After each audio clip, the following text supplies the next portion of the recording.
Everyone's heard about the recent drug bust that occurred at San Diego State on Tuesday, May 6th.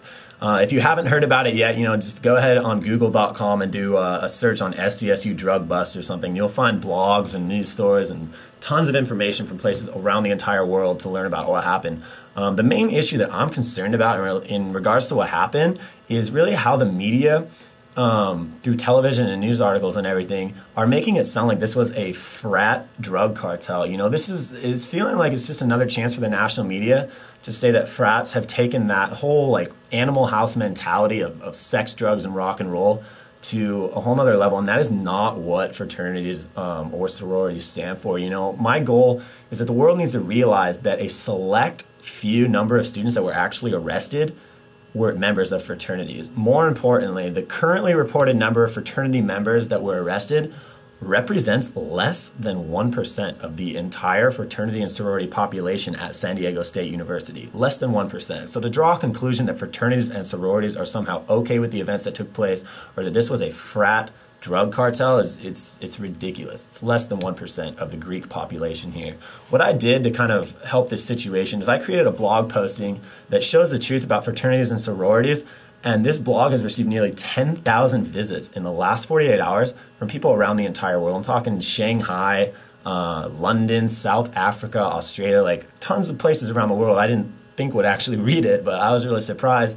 And I feel like the media refuses to show the positive things that fraternities and sororities have done in their local communities. But the media, they're sure quick to show up in full force when Greeks have been somehow connected to anything negative. It's sad, but it's true. And I've talked to the media, I've done interviews, and I've had meetings over the last week about my concern. And it just seems like the media is really not interested in showing the positive things that Greeks have done. So what I did is I took it upon myself to create GreeksDoGreatThings.com. You'll see the text on your screen right now. Basically what this site does is it allows fraternities and sororities from around the entire country to post true stories about ways in which they've done really positive things for their college campuses. I just think it's really important to show the world the truth about fraternities and sororities.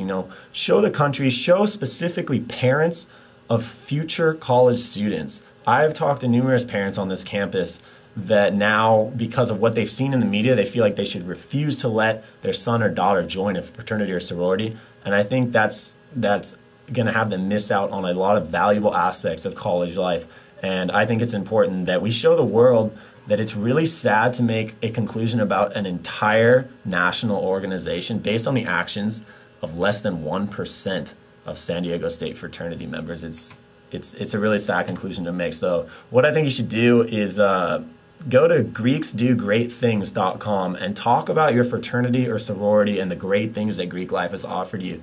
Be part of the positivity. Don't be part of the problem. What I'm trying to do is basically, I feel like the media is not trying to help us right now. I'm not taking a stab at the media or anything. I just feel like I know they're trying to sell controversy. That's what sells in this nation. But what we need to do is help ourselves. The media is not going to help us, at least not right now. So let's help ourselves. Go to GreeksDoGreatThings.com and talk about positive things that your fraternity or sorority has done. Let's show the world that we're not a negative influence on this campus. Thanks for checking this out.